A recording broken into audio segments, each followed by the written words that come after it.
apologies. This is the 10th hustings on our nationwide tour. I've been to them all, so we're getting near to the end, and next week we have our final rally in London. It's good to be here tonight in the Midlands, and thank you to everyone for attending. These hustings are for us, the volunteers of the Conservative Party, to take part in a great exercise of democracy where we get to choose our new leader. She or he will be announced on the 5th of September, so not long to go now, and as we're the party of government, then will become Prime Minister very soon afterwards. As Ian Dale, who moderated many of these hustings in 2019, said, "I found chairing the hustings a surprisingly positive experience.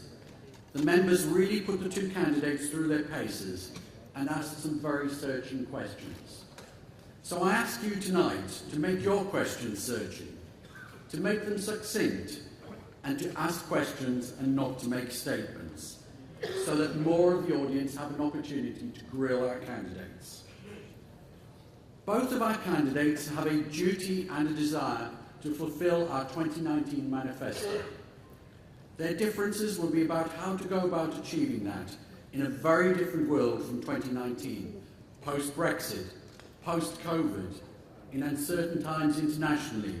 Look at the Ukraine and Taiwan, and where our union as a nation is being challenged. So I'm sure that tonight you'll want to test our candidates, to seek to establish their strengths, and to see who you think is best capable of running our great country. And I know that as all of us are Conservatives here tonight, you want to be respectful of our two candidates and keep your questions positive. There are now under 2 weeks left to vote. If you haven't already voted, then I ask you to vote online or by post. And it's very easy to vote online, or you can choose traditional snail mail. But if you do post, then please remember to put a stamp on the envelope, and that there's planned postal strikes this weekend, so voting online is the way to go. You should all by now have received your ballot paper. If you haven't, then please contact your constituency office, who will be able to help you. So tonight my hope is that you'll be given more clarity about how to cast your vote. I hope that you'll go away enthused and energised in your commitment to helping our great party win the next election. We need your support. Finally, I want to remind everyone that at the end of our democratic process, we must come together as a party. We have many new members who should be contacted and made welcome. We have members returning to the fold, and we must make use of their talents. Ours has to be a combined effort under our new leader to go forward to victory at the next election. So, ladies and gentlemen, without further ado, let's get on with the show. Please welcome Andy Stevenson, co-chairman of the Conservative Party.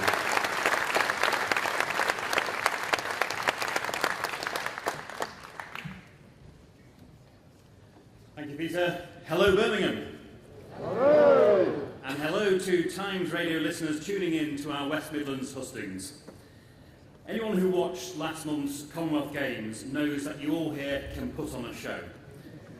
And at least in this contest, there's no chance of you being beaten by the Australians.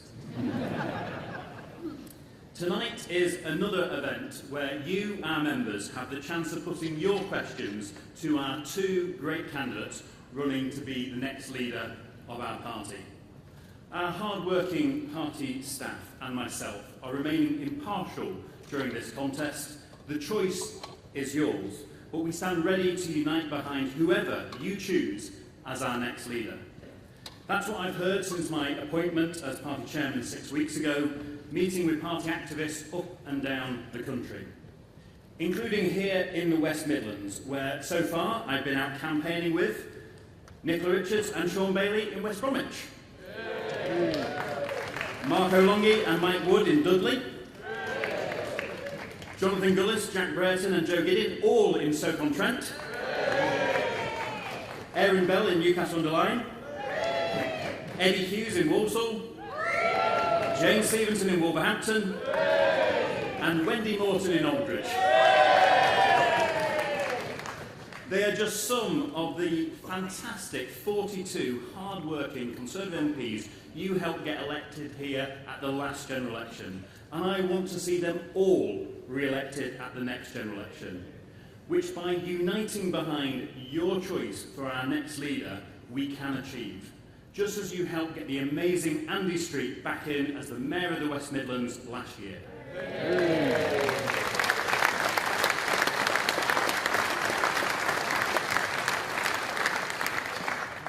And your choice, whoever you choose, will be a brilliant leader. Both have shown their qualities in government, demonstrating the drive and talent needed to do the hardest job in Britain.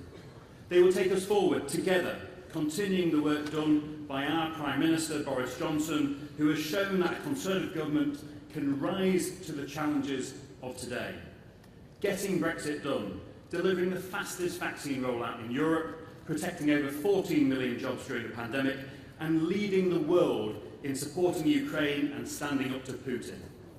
It's a truly historic record on which our new leader can build. The alternative, of course, is Labour, a party that voted against tax cuts for low-income families, against additional investment in our NHS, against protecting our borders and tackling the vile people smugglers. Would Labour have ever got Brexit done? If Sir Keir Starmer had his way, we'd still be fighting a second EU referendum.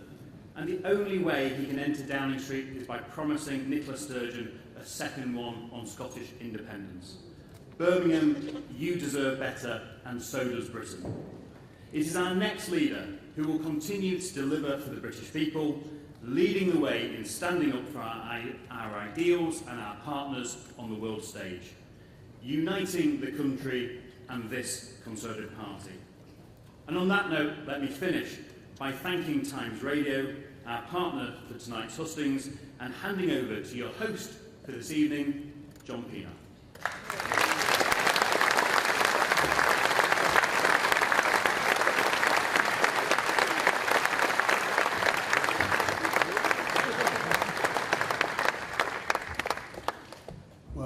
A very good evening, ladies and gentlemen. Lovely to see you all out there this evening. It is such a pleasure, as well as an enormous privilege, to be here as the host for the business end of this evening's events. And let me also send a big welcome to Times Radio listeners, the audience listening to every word that I'm speaking and that's going to be spoken from this stage in the course of the next couple of hours. And I mention that because I want to mention and welcome our valuable audience, but also as a reminder of the significance of this event, as if you needed reminded. You are not just, in the course of these remaining 2 weeks of the campaign, choosing your party leader. You're choosing our Prime Minister, which puts you in a position of enormous power, I suggest a certain amount of privilege. A former leader of your party once said, just to paraphrase slightly, never has so much been owed by so many to so few. Now, time will tell just exactly what you are owed for the decision you're going to be taking over the next couple of weeks. But you have a remarkable, extraordinary responsibility on your hands, a role to play. And I'm interested at this very, very early stage of the evening, because I hate to let an audience go to waste on any occasion. But can I just ask in the hall, how many of you have already cast your votes? Okay, well, there's quite a few still left to play for. Rishi and Liz, you've still got a game to play here this evening. And I'll now say, let us get on with it. I'm looking forward to what's following in the course of the next couple of hours. I hope you are too. And I very, very much hope that we can, between us, play a constructive and useful role at what is an incredibly important time in the life and the politics of our country. So let me now then get on with it and hand over straight away now to the candidates, the campaigns on either side of this Conservative Party leadership contest. I'll be talking to you again shortly. Thank you very much indeed. Please welcome Chancellor of the Exchequer, Nadine Zahawi.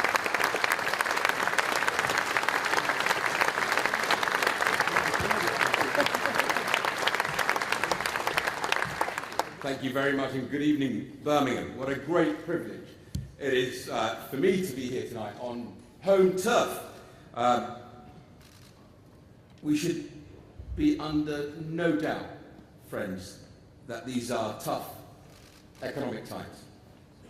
There is a war on our continent, and Vladimir Putin is using energy as a weapon in that war. Specifically, it is a way of attacking the people of this great country for the help that we are providing the brave people of Ukraine, who will tomorrow celebrate their cherished National Independence Day, and we will celebrate with them.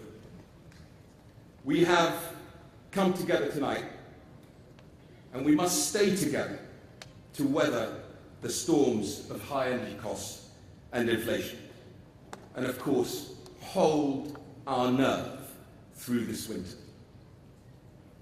That is the United Kingdom doing our bit in this war, every bit as important as providing the military support and training to our Ukrainian brethren. This country led the world in our response to the illegal invasion of Ukraine, and tonight I have the privilege of introducing the woman who is at the forefront of that response. Our Foreign Secretary took on the difficult task of sanctioning the oligarchs, of going after Putin's cronies and standing up to his ministers, and I am proud to be supporting her tonight. I have seen the extent of the challenges that our country is facing, my friends.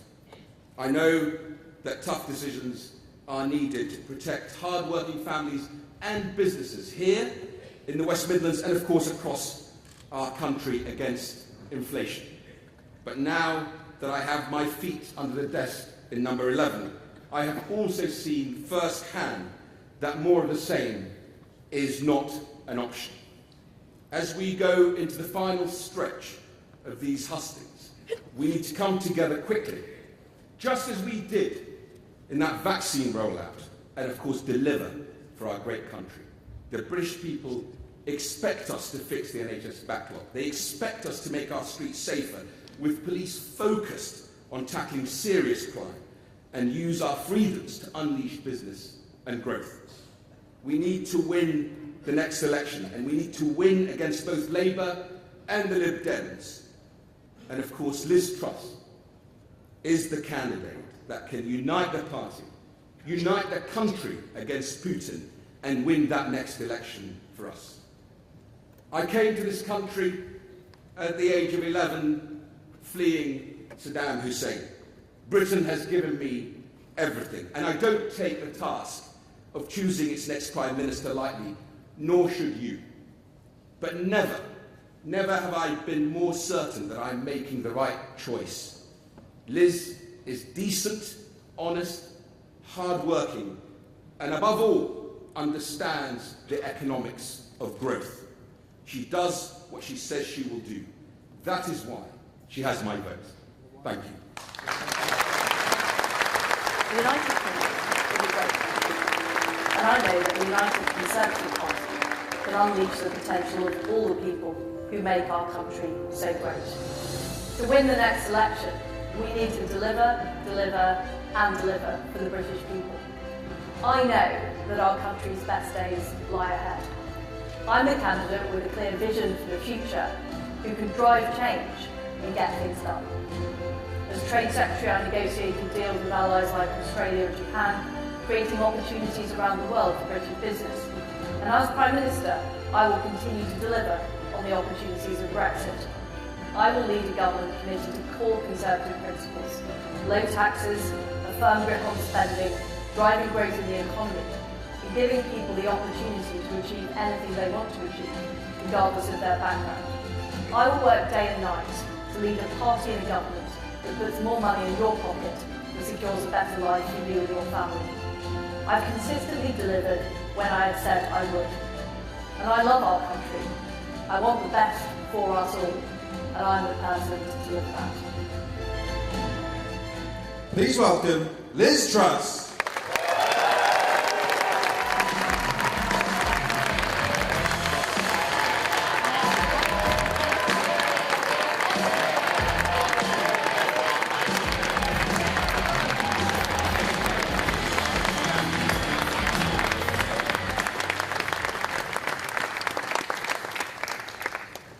fantastic to be here in Birmingham.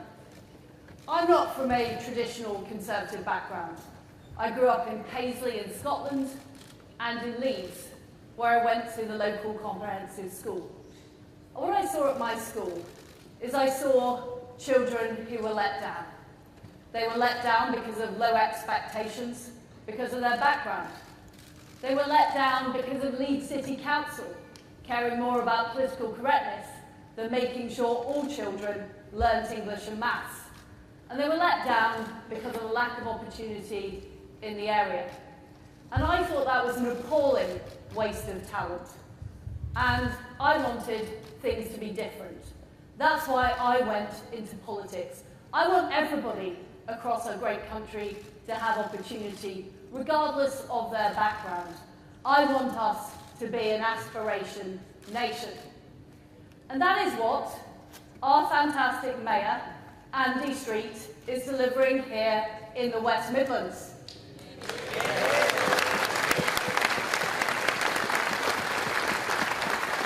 He's delivered on the fantastic Commonwealth Games, who it was great to visit a few weeks ago. He's delivered on the trams and the metro. And he has delivered investment, growth and business into this fantastic part of the country. And what I want to do as Prime Minister is I want to help him and all of our brilliant MPs across the Midlands deliver more for people and open up those opportunities and that aspiration. But the reality is we face difficult economic times. We have the war in Ukraine, we have the energy crisis, and we have the aftermath of COVID. And we've had several decades in this country of low economic growth. So we do need to be bold, and we do need to do things differently. We can't just have more business as usual. We need a plan for growth. And that is what I would deliver as your Prime Minister. First of all, I will unleash the opportunities of Brexit. We need to get all of the EU law off our statute books by the end of 2023.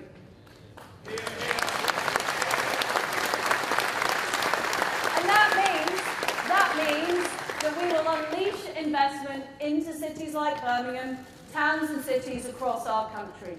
We could do more trade deals, benefiting industries like ceramics, industries like the car industry, and I had a great visit earlier to JLR, industries like financial services and technology. But we also need to cut tax.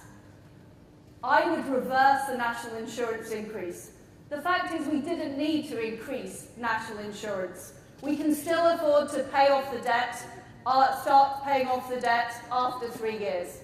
I'd also have a moratorium, a temporary moratorium on the green energy levy to immediately save people money off their fuel bills.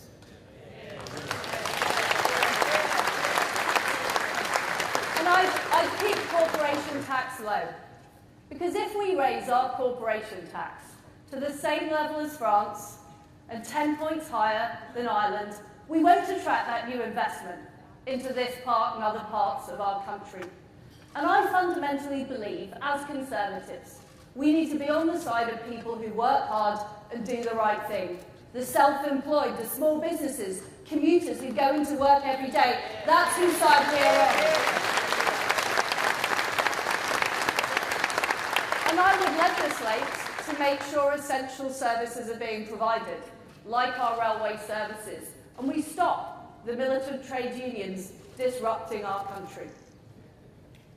Now, before I was a Member of Parliament, I joined the Conservative Party back in 1996. I was a party activist, and I was also a local councillor. And as a local councillor, I sat on the planning committee. And I'm afraid to say those are hours of my life I will never get back, because we were overruled by the planning inspectorate in Bristol or the top-down housing targets. So I would immediately abolish the top-down targets in the planning bill coming up in the levelling up bill.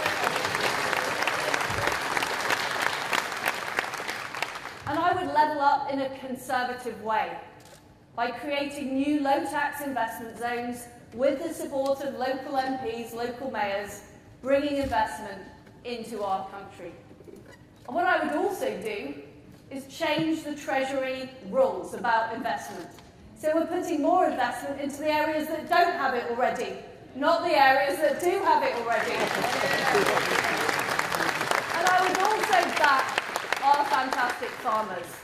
I want our farmers producing food, not filling out forms, and I want our fields full of crops and livestock, not full of solar panels.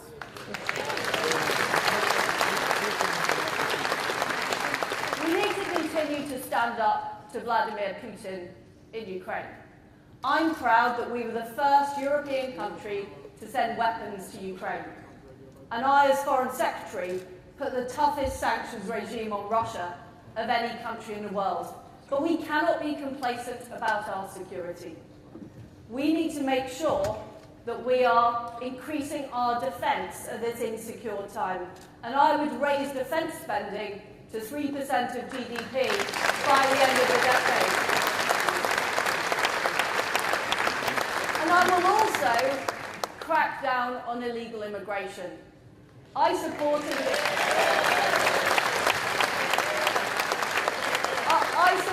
and worked with Priti Patel on the Rwanda scheme.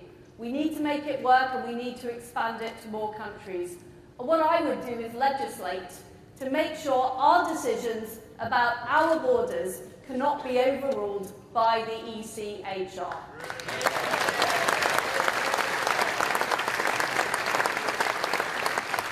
But as well as freedom and democracy around the world, we also need it here in Britain. We need free speech and we need to push back against the identity politics of the left. Now, I'm a plain-speaking Yorkshire woman, and I know that a woman is a woman.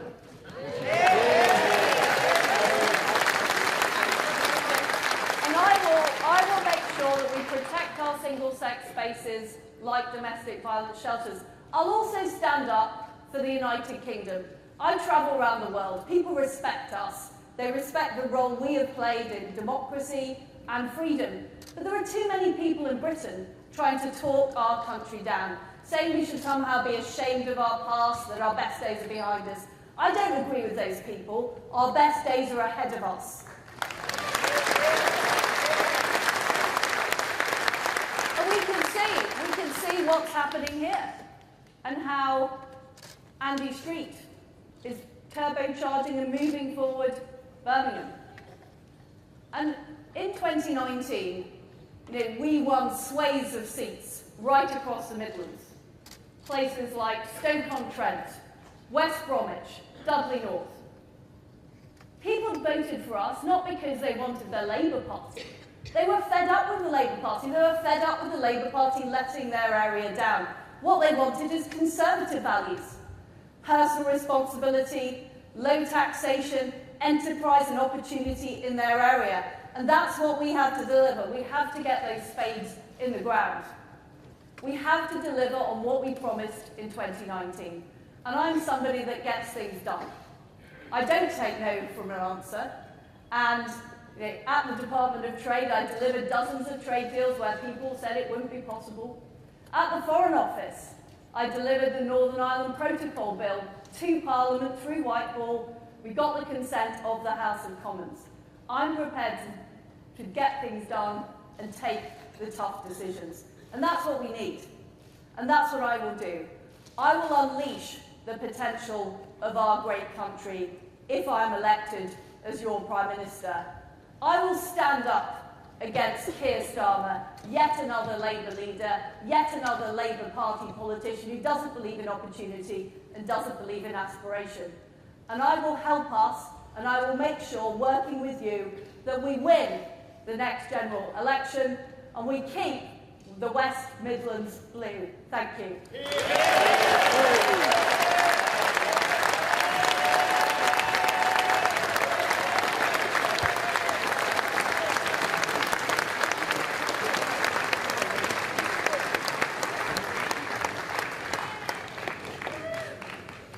Liz, thank you for that opening contribution. And Liz Truss certainly seems to be full of beans as far as I can see. And actually, when you look at the opinion polls just now, I can understand Liz Truss perhaps being full of beans. And we're going to find out between us in the course of this coming session, whether Liz Truss and whether Rishi Sunak are equally full of answers to questions. And what the Foreign Secretary was saying there clearly went down very well with a large section of this hall.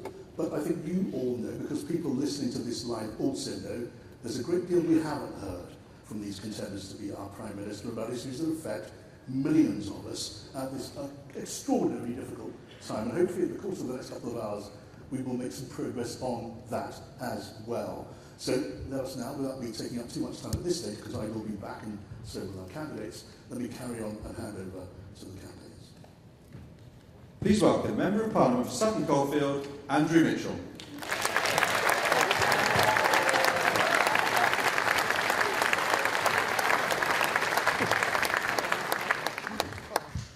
Well, good evening, everyone, and welcome to these hustings in Britain's second city, which has just dazzled the world with the most brilliant, the most successful Commonwealth Games ever held.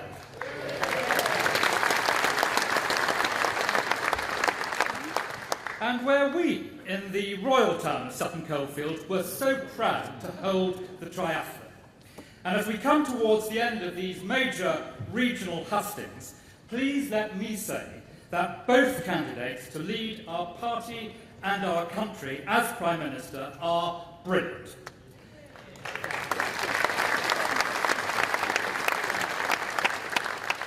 And don't you think, as we look back to the start of this contest, if you can remember that far back, and at the age of my colleagues who first stood for the leadership, that it is only the Conservative Party, our party, which truly looks like and reflects the country which we seek to serve.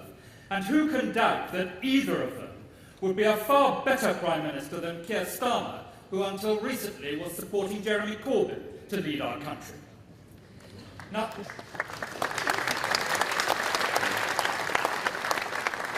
Now, in the 35 years since I was first elected to serve in the House of Commons, no leader of our country has faced such a daunting inheritance, nor required such courage, judgment, and experience.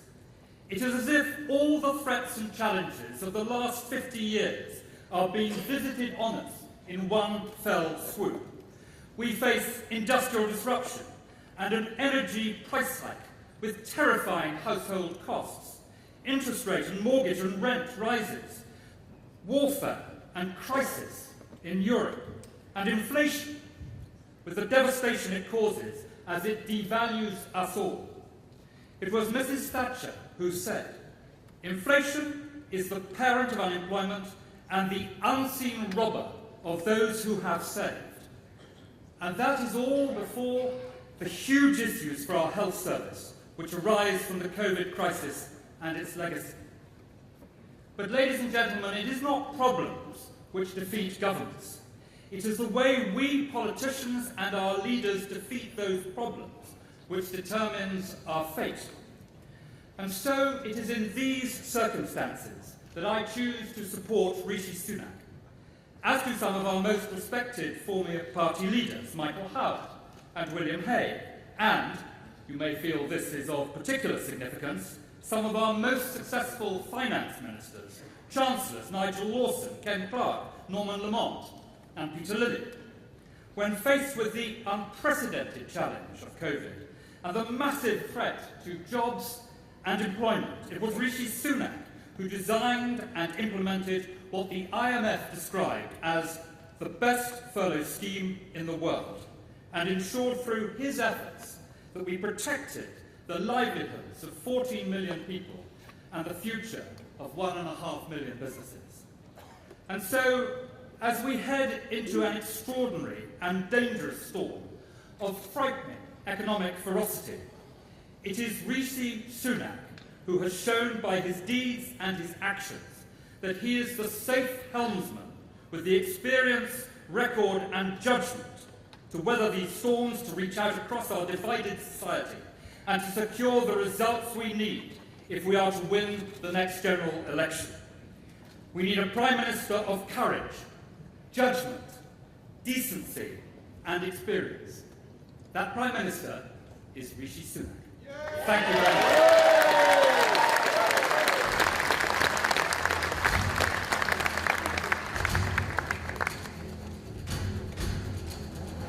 They say beware the underdog, because an underdog's got nothing to lose. An underdog fights for every inch. They work harder, stay longer, think smarter. Underdogs don't give up. They'll do the difficult things, and they never ever get complacent. So, write them off if you like. Sit back and dismiss them, but if there's one thing I know to be true, it's that Britain loves an underdog. Please welcome Rishi Sunak.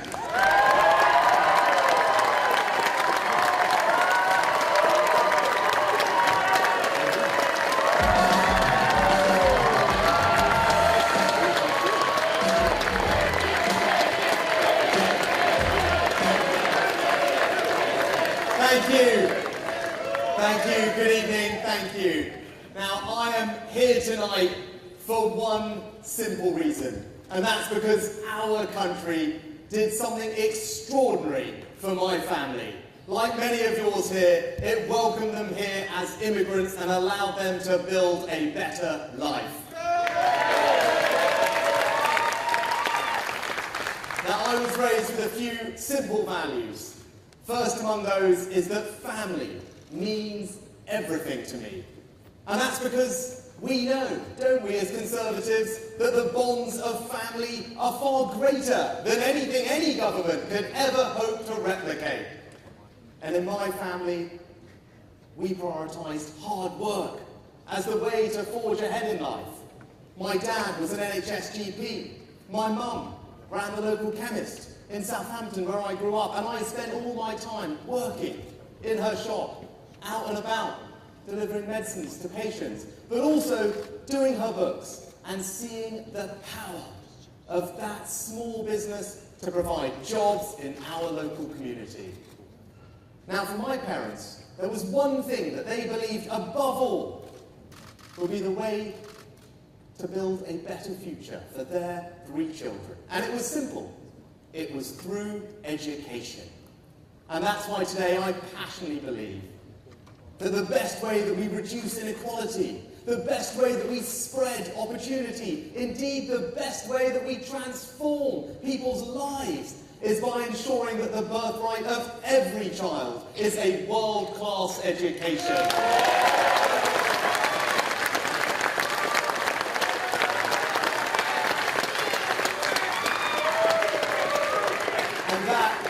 And that, in a nutshell, are my values. Patriotism, family, hard work, service. And I know, as I saw you nodding, that those are your values too. And that's because they're Conservative values. And that's why I want to be your Prime Minister, to put those values into action to build a better Britain. But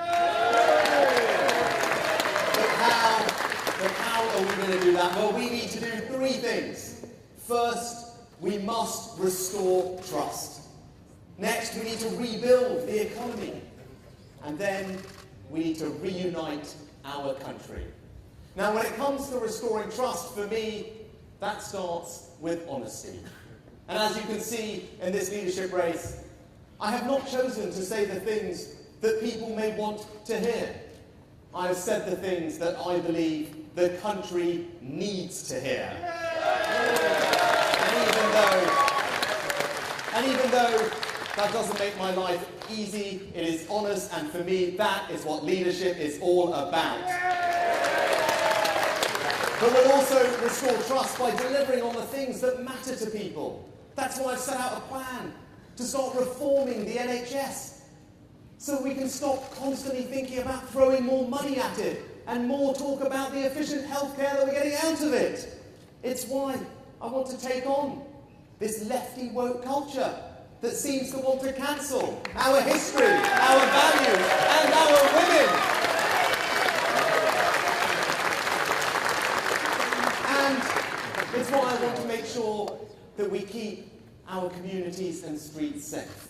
So it is remarkable that right here, We have a Labour Police and Crime Commissioner who seems to be spending more of his time trying to find ways to make it easier for people to take illegal drugs rather than actually tackling crime. I tell you this, for me, whether it comes to using things like stop or search or indeed tackling grooming gangs, I will never let political correctness stand in the way of keeping us safe.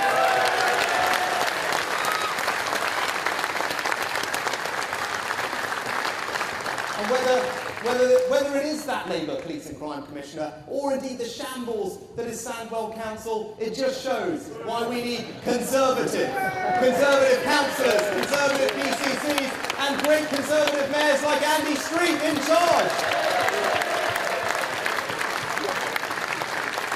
But it's also why I want to restore trust in our rural communities, like mine in North Yorkshire, like yours here, in Warwickshire and Staffordshire, Derbyshire, Nottinghamshire, and that means increasing our food security, protecting our agricultural land, and unequivocally backing British farmers. And it's why I have set out a detailed and radical plan to finally get to grips with illegal migration.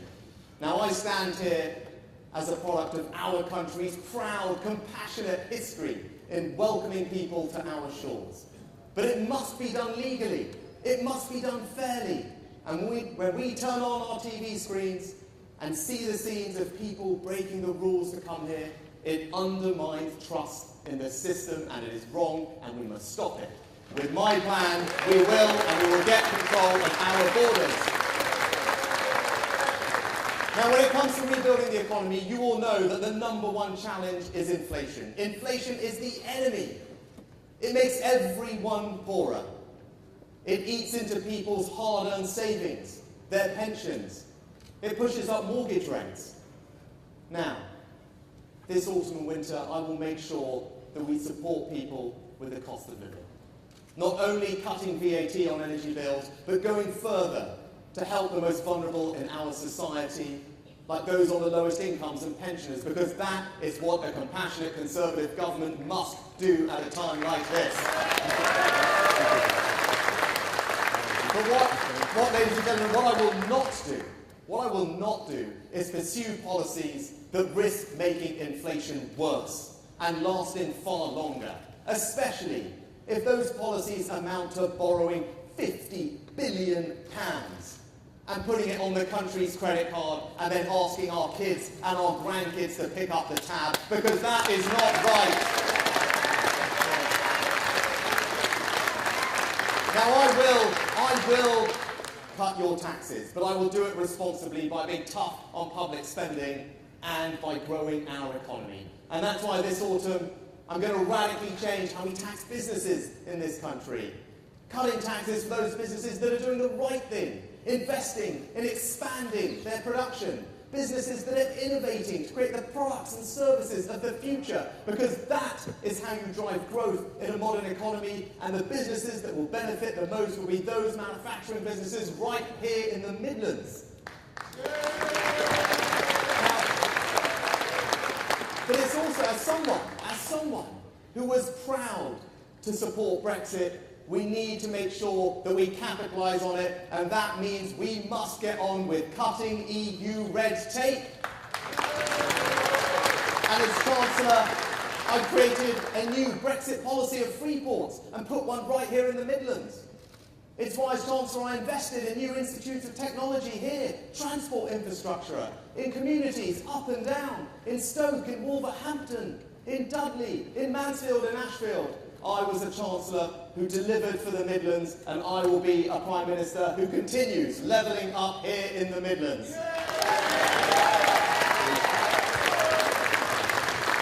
Because in 2 years, when it comes to reuniting our country, we have to do something that has never been done before.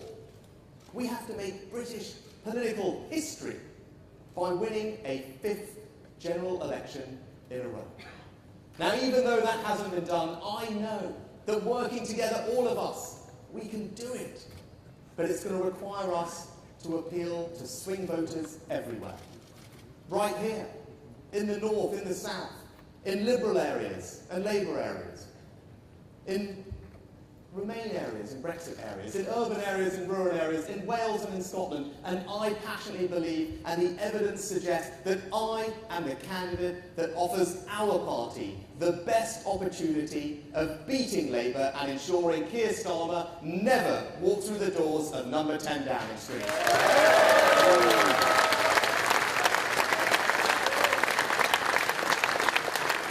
And in conclusion, let me just say this. You saw me as Chancellor at the beginning of the pandemic, acting radically to successfully safeguard our economy through the biggest economic storm in 300 years. Now, as your Prime Minister, I promise you, I will apply that same urgency and grip to every other aspect of government to build a better Britain. A Britain where our kids can walk safely on the streets at night. A Britain where the NHS is finally reformed and there for us when we need. A Britain where our schools and apprenticeships are the envy of the world in providing opportunity. And a Britain where our economy is the most dynamic it has ever been, with our businesses investing and innovating to create jobs in every part of our country. But I also promise you this, perhaps more importantly, that I will give you my all to ensure that each and every one of you here tonight can always feel enormously proud of the Conservative government that I will be privileged to lead. So I humbly ask for your support, not just to be your next party leader, but also the next Prime Minister of our great country. Thank you.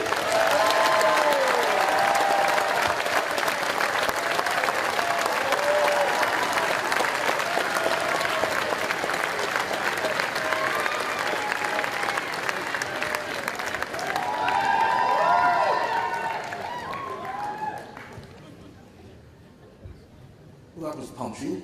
And even as a perfect neutral, I think I have to pay tribute to the energy and the force and the word perfect nature of that presentation. The campaign videos was like watching a Hollywood opening this evening. And so that we'll carry on now, because as I mentioned earlier on, I think we know now a certain amount about these two contenders to be our Prime Minister.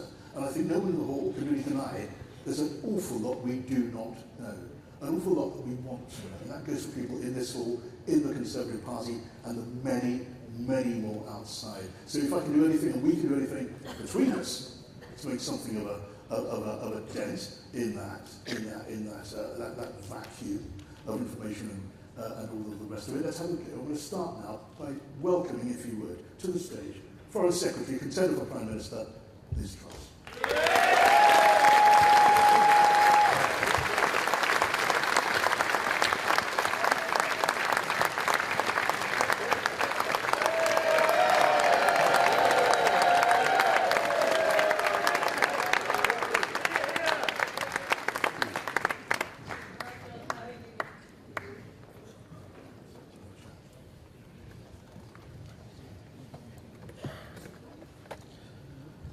It's good to see you, Liz.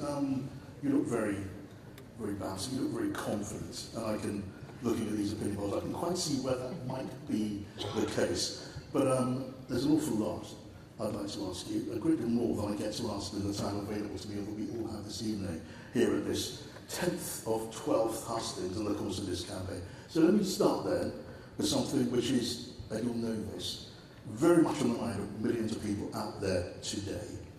The latest forecasts for inflation are terrifying. At the end of this week, we'll get a number, the latest number, for the energy price cap. We expect something £3,500 or something north of that. There's talk of the cost of borrowing in the city, maybe going up to 7%. I could go on, but it all adds up to fear and legitimate fear and worry in the hearts of so many people. Now, you haven't quite said so, but somehow, by some curious means, between your camp and people like me, we now clearly understand that there will be a special budget statement, if you're the Prime Minister, towards the back end of September. First of all, you can confirm that, I've no doubt, and I know you're not going to give me the detail of that statement. I'm not going to even try and force details of that out for you. I know you'll tell me, and just to spare you and us some time, I know that you want to leave some leeway for your next Chancellor when you get into the job. But one thing you can tell us now, because you are bidding to become First Lord of the Treasury and the pinnacle of our office of this coming government under whoever the Prime Minister happens to be, you believe it's you, the pollsters seem to agree with you. So can you tonight, can you now reassure those who are worst off in our country, those pensioners, poor pensioners, people on benefits, people in most need, that in that coming budget statement, which you may or may not call a budget, they will be fully protected from at least the effects of the coming rises in energy bills, which will be far greater than anyone imagined? Well, look, we are facing very, very difficult economic times, and this is a crisis that's been brought on by COVID, by the war in Ukraine, and that is why it's so vital we stand up to Vladimir Putin. But we've got another issue that I would add to your list, John, which is the issue of low economic growth and the danger of a recession. And we know that a recession would carry a huge toll. And we also need to make sure the economy is growing. So we have multiple challenges that we face as a country. And this is why we have to be bold. And I have set out a bold agenda of not just lowering taxes and helping people who are struggling. And I understand there are problems with food bills, with fuel bills, but also with the cost of living. We also need to make sure we grow the economy and we avoid talking ourselves into a recession. I think that's very important. Taxes are currently at a 70-year high, and there is a current proposal to raise corporation tax, which I believe would deter investment and make it harder for us to grow the economy. So we have multiple challenges. There will need to be a fiscal event, as you rightly say, and I've set out my priorities.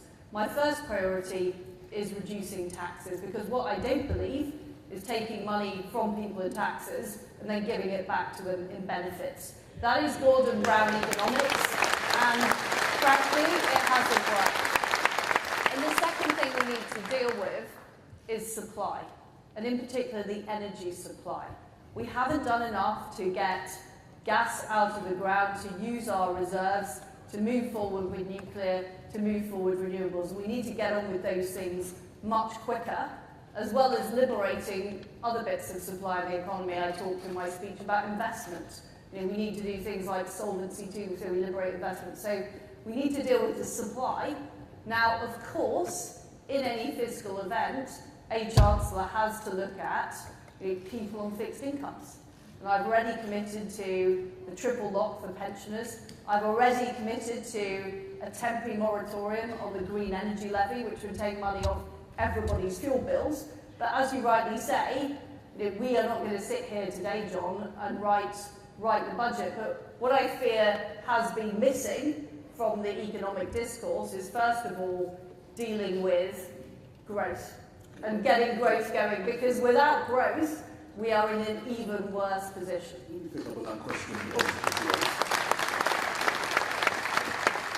I'm going to try and keep my questions short. I know you be as brief as you reasonably can. We've got a lot to get through in little time. But it's your signature policy, Liz, to carry out these unfunded tax cuts in hope of stimulating growth. Your critics say that's a route to higher inflation, which would hurt everyone, including the worst off. Michael Gove says you're on a holiday from reality. Can you give your critics an example, a clear example of where a country has successfully grown its economy through cutting taxes? Because without that, aren't you inviting the country to join you on an experiment with people's livelihoods and lives? Well, I give you the example of Britain, where we cut corporation tax and we saw revenues increase. There's an example of where cutting taxes actually helped us attract more revenue into the Treasury and more growth into the economy. And this whole language, John, of unfunded tax cuts implies the static model, the so-called abacus economics that the Treasury orthodoxy has promoted for years. But it hasn't worked for our economy, because what we've ended up with is high tax, high spending and low growth. And that is not a sustainable model for Britain's future. What I want to... That orthodoxy, that Treasury government orthodoxy, year after year after year. I sat in Cabinet and I opposed the national insurance rise for precisely the reason. And I raise my issues internally. I've complained about plenty of these policies internally, but I respect collective responsibility and I was loyal throughout. But fundamentally, it was wrong to raise national insurance. We promised we wouldn't do it in our manifesto. We didn't need to do it. We could have funded the NHS costs out of general taxation. And that decision was taken. I think it's wrong because we now have the highest taxes in 70 years. We're talking about putting our corporation tax up to the same level as France. Last time I looked, France was not a low-tax country. We need to compete internationally. We need businesses like JLR in Midlands to attract the investment in, to create those high-paid jobs. And I could give you plenty of examples of economies of growth. You have invited, haven't you, comparisons with Margaret Thatcher. No, I haven't invited them. The media constantly go on about it. And look, but I believe you welcome the comparison. Every woman in politics gets compared to Theresa May or Margaret Thatcher because there haven't been as many women leaders as men leaders. That's the truth. But I don't think certainly the comparison with a small state considered like Margaret Thatcher. She was a great leader of our country, and I'm proud of the way she turned our country around. And that doesn't mean what we're facing now is the situation we're facing in 1979. It's a different situation, and we need different policies now. But the principles she believed in were the right principles. Enterprise, personal responsibility, giving people control over their own money, putting money back in people's pockets. Those are the principles I agree with. The tax burden was higher when Margaret Thatcher left office than it was when she took office. Now you say your strategy can avert, your word avert, recession in this country. The Bank of England is predicting recession over the space of 5 courses starting this year. Are you saying you can stop that, you can roll that back? Because that is a huge promise and you'd be judged by it, by the electorate. What I'm saying is that a forecast isn't destiny, that we have the ability to change our own future by doing things differently. And this is why we need to be bold. And I see huge opportunities. One of the things we're talking about here in the Midlands is the Gigafactory. That's an exciting opportunity. We need to attract that investment. We're talking about huge things like life sciences, technology, financial services. We can unlock those opportunities. Now, I am not foolish enough to get out a crystal ball and say I can predict what the level of growth in the economy will be this year and next year. And by the way, nobody else can either.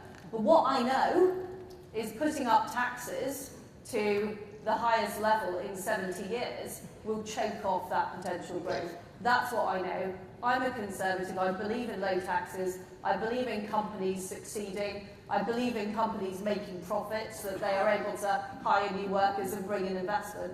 And that is what I believe, and that's the platform I'm standing on.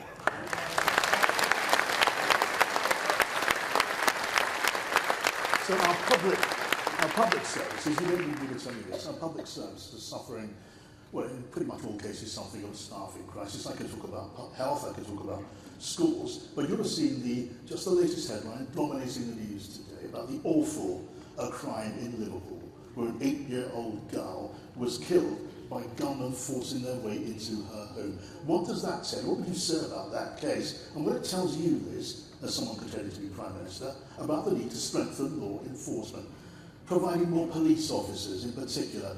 You may tell me there's a promise for 20,000 more police officers. I would then tell you that's simply making up for the cuts in police numbers under Conservative rule. What do you say to reassure those people who want more done about crime? First of all, my thoughts go out to the family, and it's an absolutely appalling crime, an appalling murder that took place in Liverpool. Yes, we do need to see more police on our streets. It's about recruiting more officers, but it's also about making sure those officers are focused on the crimes we care about and the public care about. I would introduce league tables so the public have a better way of looking at how their local force is performing. And we need that change in the culture driven by police and crime commissioners, driven from the top. There is a serious problem in this country with gun crime. There's a serious problem with gangs. There's a serious problem with knife crime, and I'm absolutely determined we get a grip of that. Okay, let me ask you now about integrity in government. This is spurred by a question from one of our Time Video listeners who wants to know and suggests that there hasn't been enough said about the need to improve conduct in government, given the grotesque circumstances of the fall of our present Prime Minister. Would you appoint an ethics advisor in place of the ethics advisor who's resigned after the previous ethics advisor who's resigned? And just as important, will you give that advisor the power to initiate investigations into misconduct, whether you want that investigation or not? Well, first of all, I do think there need to be proper whistleblowing procedures. I would put in place, if I was elected as Prime Minister, a strong chief whip. I would return them to number 12 Downing Street, so they are at the heart of government, and making sure that there is zero tolerance for misbehaviour. What about the ethics advisors? But I do think one of the problems we've got in this country and the way we approach things is, we have numerous advisors and independent bodies and rules and regulations. For me, it's about understanding the difference between right and wrong. And I'm somebody who has always acted with integrity. I've always been clear about what I will do and followed through on my promises and been honest about the situation. And that is what I would do as Prime Minister. And I don't think you can outsource ethics. I'm not necessarily saying that, but what I am saying is the leadership themselves, the Prime Minister themselves, needs to take responsibility. You cannot outsource ethics to an advisor. We need ethics running through the government, and it starts with the culture of organisations, John, starts at the top, and that's what's important to me. And of course, I'd ensure that correct apparatus is in place so that people are able to whistleblow if there are problems. But if a leader is saying that they don't know the difference between right and wrong and they need to outsource it to an ethics advisor, I think that's a fundamental problem. Okay. I'm going to slip one more in before I open questions to the floor. I'm keen to get to that stage. Just very briefly, that's fine. You're getting from a reader of the Times who asked this question. We're all human beings. We all have our flaws and our faults. What is the flaw, the fault in your character that you would like to address and improve?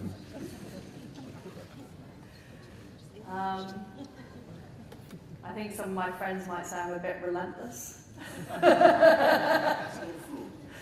Well, it is sometimes. That's about as much as I'm going to get on that. So I'm now going to invite questions from the floor. I'm going to take to the podium and we'll take it from there. Now, I'm going to take, we've got arms up all around the room. So, a gentleman in the blue shirt sitting close to us here.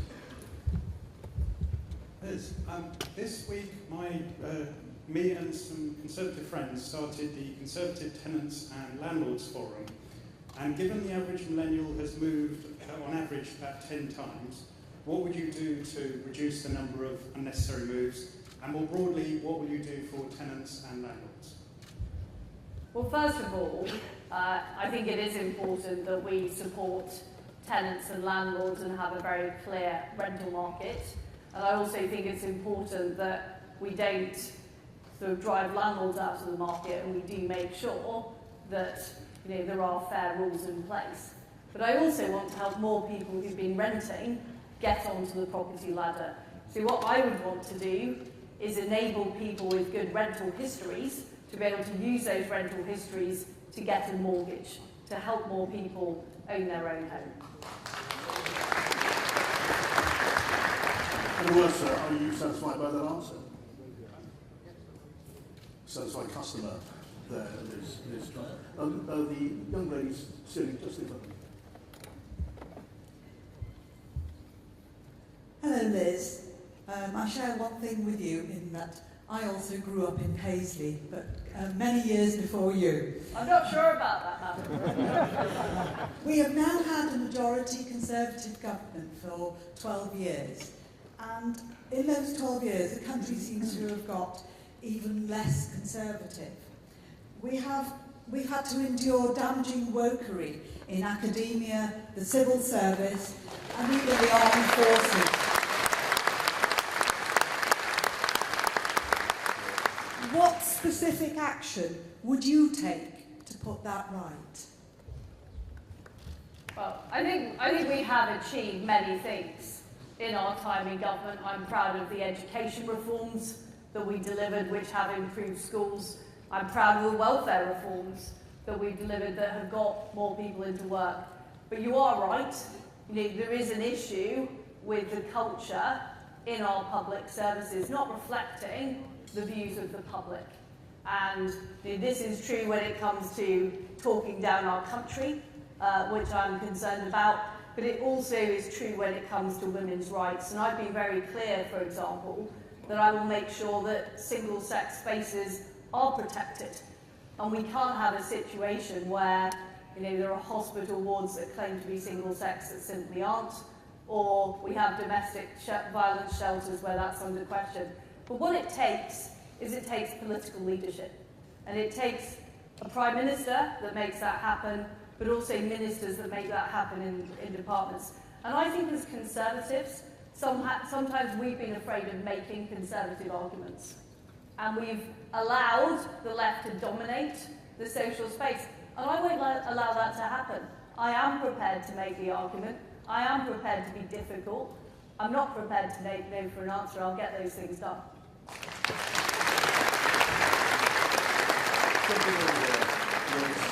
Three rows back at the end of the line. Hi, gentlemen. Yes, you, sir. Thank you. I think I might recognise that chap. Yeah, I know you as well. He's a former colleague. Liz, I was the UK's first small business commissioner. There are 6 million small businesses in the UK. I spoke to about 2,000 of them over the period of 2 years. And I have to tell you, they often feel unloved, over-regulated and overtaxed. What can we do to promote long-term business growth? Because that's the backbone of the UK economy. Well,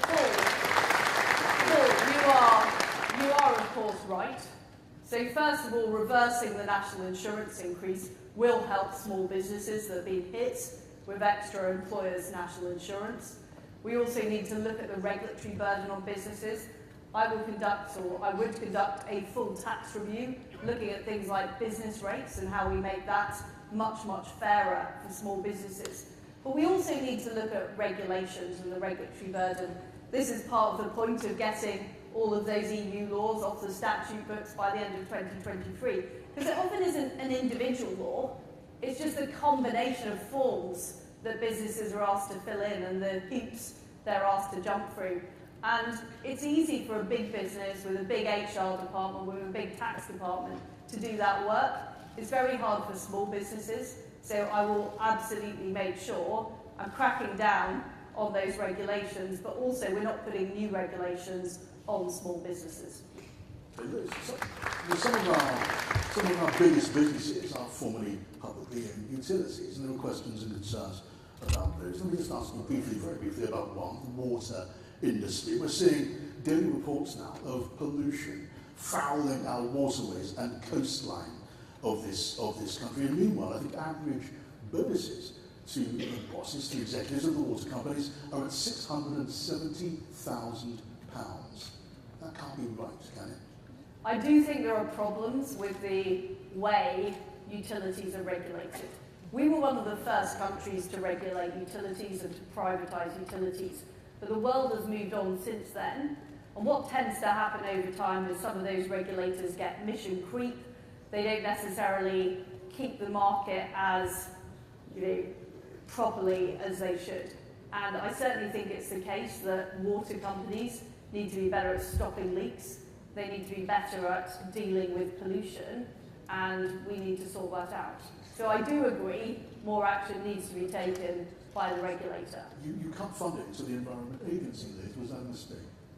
Well, I am a great believer in value for money from public services, and believe me, there are plenty of things the Environment Agency were doing that they shouldn't have been doing.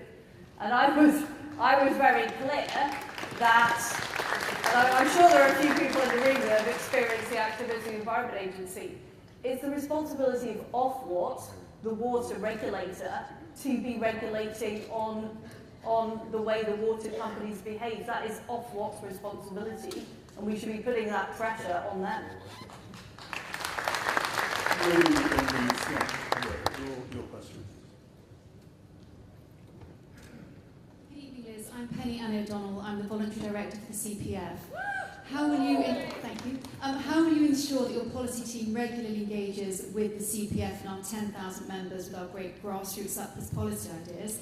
And also, given your drive for an aspiration nation, as a speech and language therapist, I'd like to ask, how will you ensure that education really is a laddered opportunity for our children with SEND and reduce the adversarial tribunal culture around accessing the EHCP support that these children need? So first of all, I joined the Conservative Party in 1996. I've been a Conservative activist for many years. I've been a councillor, and Conservative members have huge value to add, and we need to be using them more in government. I would appoint a strong single-party chairman who would show leadership on these issues, as well as making sure we are getting the policy feed-in from the Conservative Policy Forum, and also the feedback. Because one of the mistakes I think we've made in government is not listening enough to people on the ground. And I know, there's a huge amount of experience and common sense right across the Conservative Party. And I'm somebody who does engage with people and does talk to people, and I would absolutely commit to do that. On the issue of special educational needs, the system at the moment is pretty difficult for parents. And I speak to parents who say they feel like they're constantly battling the system. And actually, if you are looking after a child with special educational needs, you deserve help. You don't deserve to have to battle the system. So we do need to reform the system to make it much more responsive to people. I think family hubs are part of the solution to that. I think having more support in schools is part of the solution to that. But I agree with you. At the moment, we have created, I'm afraid, a nightmare for lots of parents who have to just battle the system.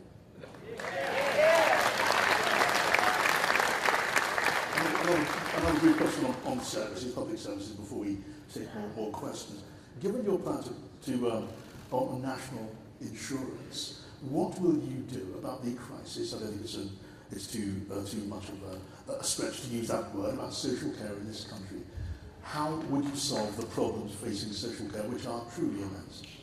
So I still would spend the money. I would just take it out of general taxation rather than raising national insurance. But I would spend that money in social care. The fact is, quite a lot of it has gone into the NHS. I believe it should go to local authorities to deal with the very real issues in social care, because the problem we've got at the moment is people are in beds in the NHS who would be better off in social care beds. So put the money into social care, free up more space in the National Health Service, and empower the front line in the National Health Service, because there are still too many central diktats going to the front line. People on the front line feel disempowered. We're seeing increasing numbers of people leaving the profession. So those are the issues we need to deal with. These services are starved of funds now. Hard to dispute that. You are proposing to cut taxes. We put these extra money in. We put the extra 13 billion in. And what people who work in the NHS tell me is the problem is the number of layers in the organisation they have to go through to get things done, the lack of local decision making. That's what people are telling me. That's what people are telling me is the problem, rather than a lack of funding. Gentleman in the front row, sir. Good evening, Liz.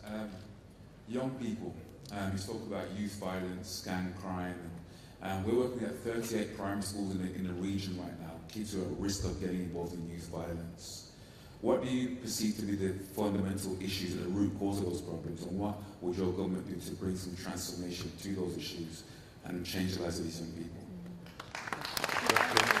Well, the work you do is very important, and I think Youth clubs, for example, like Youth Zone, are very important in giving young people alternative places to be rather than being prey to gangs.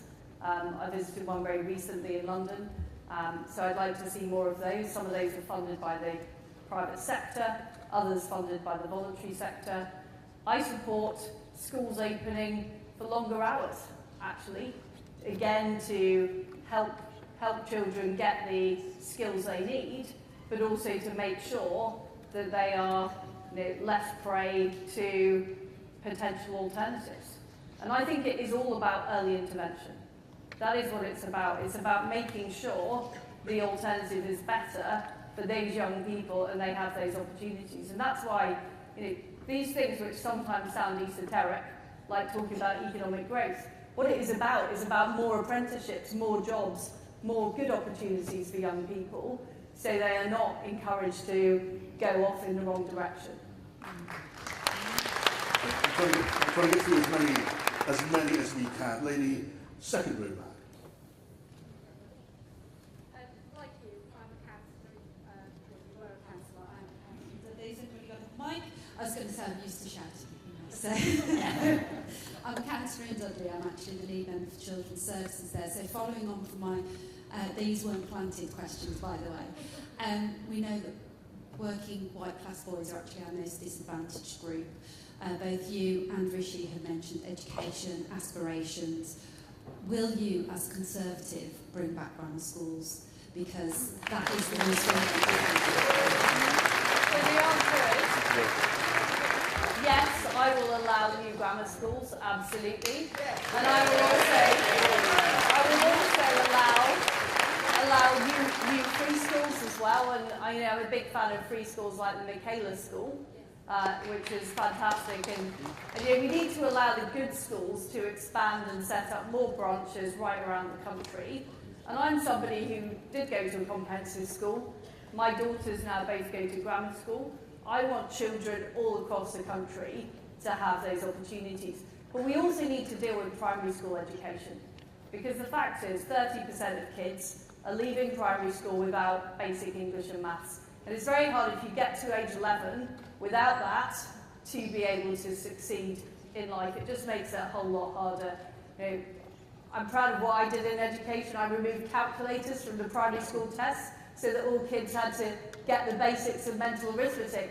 But we need to do more. We need more specialist teaching, particularly on maths in primary school. We need more early years support too, because the earlier we start, the better. I've been told time is pretty much. I want to ask you just before we get a question, which is as much about you, Liz Truss, as it is about any question of policy. So, your character.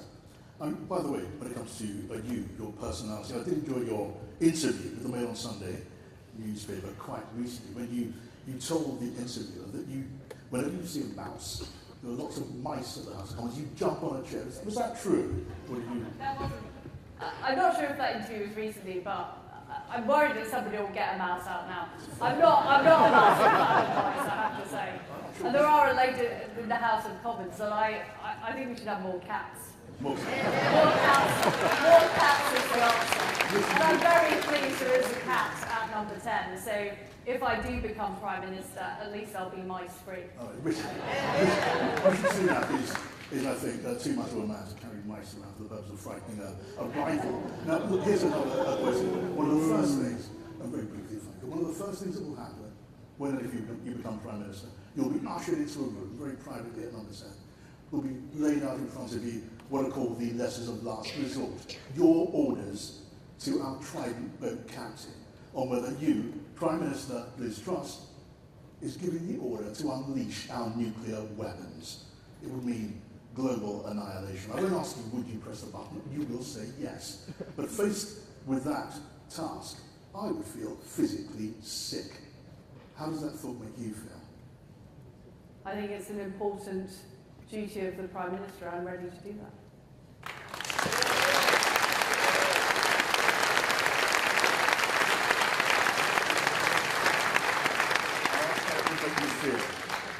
I'm ready to do it.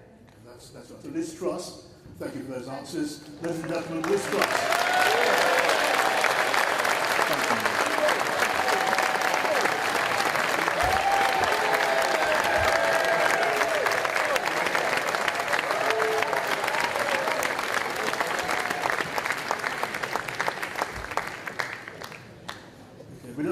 platform, so that was reasonably encouraging for this. So I think our next speaker will probably be finding a lot of popularity in this room as well. Ladies and gentlemen, please welcome Rishi Sunak.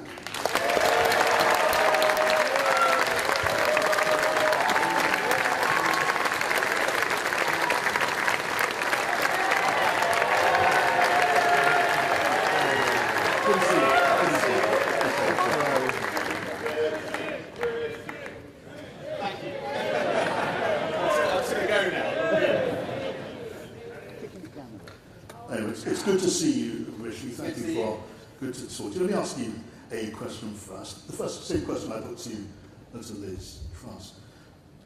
You know the numbers. 18% forecast of inflation. The energy price cap is going up about fast more than you imagined when you set out that plan to help the worst off. Which means to help the worst off in future, you're going to have to be much more open-handed with the British taxpayers' money. Will you do that? Can you guarantee now that if you are the Prime Minister, you will match whatever the need happens to be as we head towards energy caps of 3,500, maybe 5,000, 6,000 in April, whatever it takes, you will provide the cash? Yes, I've already said that, John. And that's because the right thing in these circumstances is, as I said, for a compassionate Conservative government to meet the needs of the most vulnerable in our society, and that's what I would do as Prime Minister. Now, how are we going to do that? As I said, I want to cut VAT off energy bills, because that will provide some support to everybody, on top of what I announced as Chancellor. But there are two groups of people for whom I think we will need to go further. That's for those on the lowest incomes and pensioners. Now, my view is that the right way to help those people is to provide them with direct financial assistance over the autumn and winter. And Liz's view, as you probably discussed, and I hope you did, is very different, right? And this is a good point of debate in this contest, why these hustings are a good forum, because Liz's view is that we've ruled out providing direct support and thinks the tax cuts are the answer. Now, a tax cut that she's proposing for someone on per salary is worth about £1,700, right? That's pretty hefty. For someone working very hard on the national living wage, that tax cut is worth barely £1 a week. For a pensioner who's not working, and there are millions of those who are very anxious about winter, that tax cut is worth precisely zero. Now, I think if we carry on with that plan, if I don't win this, and that's the plan that we carry on with as a party, millions of people are going to face the risk of destitution this winter. Literally millions. And if we don't do anything to avert that, I think it will be a moral failure of the Conservative government, and I don't think the British people will ever forgive us. And if I'm Prime Minister, I will not let that happen.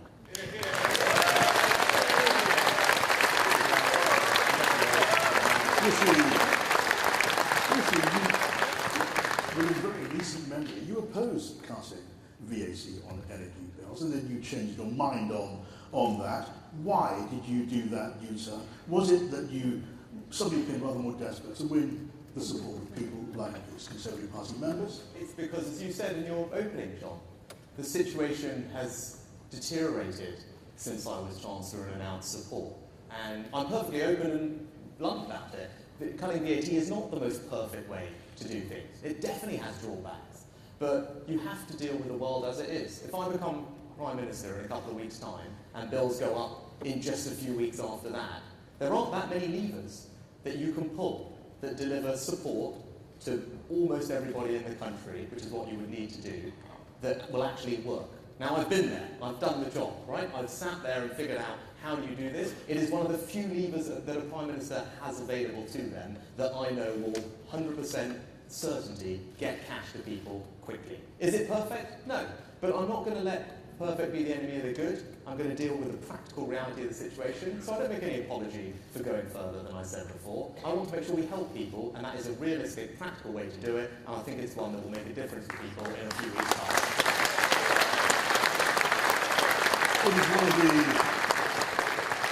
It is as you say, one of the defining arguments of this leadership contest. You are against unfunded tax cuts in principle, not just as a matter of economic theory, which is, of course, I guess, why you said yesterday, clearly, I guess, as you could, that you could not serve in a Liz Truss cabinet. No, I mean, what I would say is I'm not focused on those things at the moment, John. What I'm focused on doing... You said you had a period of being at odds with your leader. You weren't going to do that again.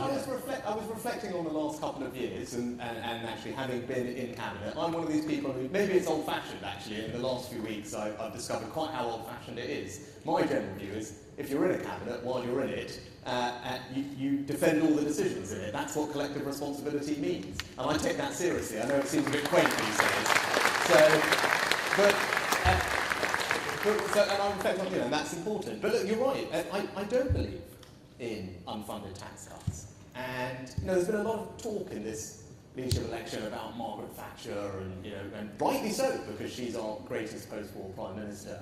But I reflect on it, and I think, well, what actually was Margaret Thatcher's most important legacy? Why is it that she's so revered? Now, you could say, well, it's because she took on the unions, because of her economic reforms, because she spread home ownership far and wide. Now, all those things were important, but I don't actually think that's why she's revered. I think it's because of her character.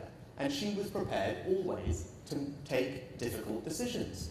She was prepared to say the things that might be difficult that the country needed to hear. She wasn't prepared ever to make a promise that she couldn't keep. That's what I think Margaret Thatcher was about, and that's a standard that I hold myself to.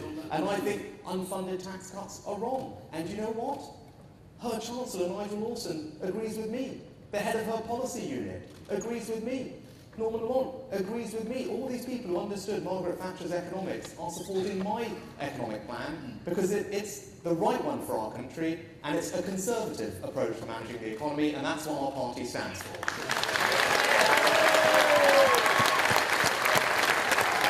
So it's a question of principle, which you say you will stand by. You put that above any question of serving in a cabinet, a red box, a ministerial card, all of the rest of it. Now, when the time comes, there would have to be votes in the House of Commons on that. There'd have to be a finance bill, and those votes are whipped. 3-9 whips. Dissent is not tolerated. You wouldn't serve in a cabinet and defend those policies. Would you vote for them?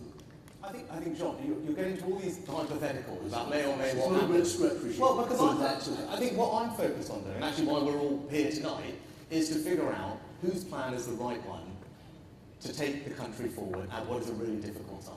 And I'm going to spend every minute I've got tonight talking to the 1,500 people that are here, as I'm doing every day, 5 or 6 times a day, talking to our members across the country, because you're acting like this is already over, and it's not. I'm going to fight hard for every vote, and I'm going to keep talking.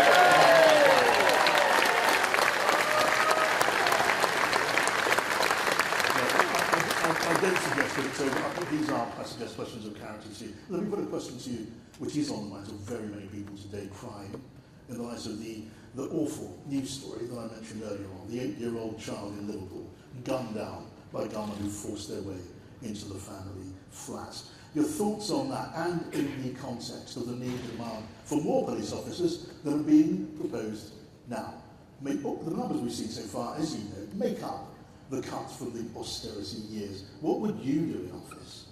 Yeah, I read about it earlier this evening, and it's shocking. Olivia, I think her name was. I actually thought she was 9. She's the same age as my younger daughter, and it's horrific. I'm sure the grandparents here, and I read it, and I called my wife and spoke to my daughter. Actually, is what I did when I found out about it earlier on today. And my heart goes out to her family, as I'm sure it does from everybody here tonight, about grappling with a loss like that. What can we do, government, to try and prevent things like that from happening? Yes, it's about putting more police officers on the street, and we've got a plan to do that. But it's also making sure that, well, at the moment we need to finish putting 20,000 more on the streets. But I think actually we need to make sure that they're focused on the right things, and that we're using their time effectively, and we're using the best techniques that are available to policing. And I mentioned it in my remarks earlier. I think actually when I talk to people involved in fighting crime, when I talk to our police and crime commissioners and our councillors everywhere, what's clear is that there are things that hold us back from getting to grips with crime in our country. And a couple of examples, one is stop and search, which is a very effective policing tool. Now, our Conservative police and crime commissioners understand that. They want to use it. We just came from the hustings in Manchester, where Andy Burnham, the Labour mayor, has got police force that's been in special measures, and I want to actually provide police forces like that with the powers to use stop and search. Similarly, I mentioned grooming gangs, and I think it's another thing that has affected young children as young as Olivia and my daughters for too long. It's very pervasive in our country, and if I'm fortunate to win this, I want to do something to tackle that pernicious crime. And as I said earlier, I will never let political correctness stand in the way of keeping our country safe. That's how So let's look at another practical, as it were, proposal from you to deal with that, also help another hard-pressed public service, the health service. It is one of your big ideas, isn't it, to charge patients penalties when they fail to attend for their medical appointments. So let me put it to you, for the sake of the discussion, that's a gimmick. Who will enforce these penalties? Are you proposing county court actions in pursuit of £10, £12 penalties? Are you asking GPs to deny treatment to people who can't or won't pay this penalty? How does it make sense? So what you describe as a gimmick, I completely and utterly disagree with, right? Now, we all, as Conservatives, know that we don't measure our success by how much money we throw at things. And if we want to be able to credibly cut taxes, and I do, I want to cut all your taxes. But there is no one who can sit here and credibly tell you that they're going to cut your taxes responsibly unless they've also got a plan to reform the NHS to make it more efficient. Because if we don't, it will continue to gobble up every single pound that everyone has, right? And it's not enough just to say that and say, oh gosh, yes, there's too many bureaucrats in the NHS, everyone will clap, great. Like, we need some practical solutions, right? So yes, this is one, because you know why? 15 million appointments last year missed. Not just at GPs, but let's talk about why this is a prize, first of all, to go after. Not just at GPs, but hospital doctors too. 15 million. Right? That's not right. Doesn't value our doctors, deprives people of the care they need. And if we can get this right, it's not about making money from charging, it's about changing the culture in this country so it's not acceptable. Right? Now, if we get it right, if people cancel those appointments in advance, then we free up tons of extra healthcare and we will get the backlogs down quicker. But you know what? Right, so you know what? I was a person who set up furlough in a matter of weeks, right? When everyone said to me, well, how will you do this? How will this work? We don't even know what the word means, let alone how we're going to administer a system that is going to actually make sure that we pay the wages of 10 million people. And every single newspaper, they told me afterwards, had kept space that day to write the story that the system would never work. And it did, because that's what I do, John. When they come across difficult problems, I get to grips with them and I solve them. That's what I do.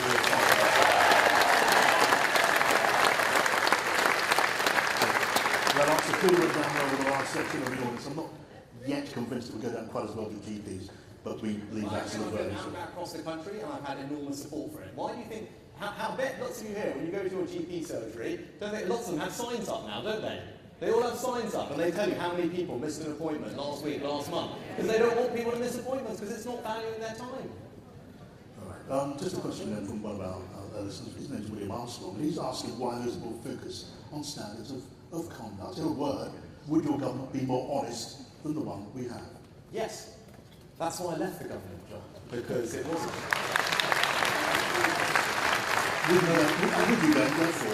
Would you therefore appoint, as the Committee on Standards in Public Life urges, would you appoint an ethics advisor to Number 10 with the power to initiate investigations whether you want them or not? Yeah, I've said already very clearly that I would reappoint the independent advisor on ethics, and I would make sure that they have the powers and responsibilities to hold people to account. But look, obviously it gets set by the leader, and I would set an example. But I talked earlier about appealing to swing voters, so I think this is really important. Now if we're going to win that election, right, we're going to appeal to all these swing voters that we need to. Remember, they're not Tories, right, every day. They're not Labour people. They're swing voters, so they're not ideological. What do they want? They want a government that works properly, right? That's what those people want.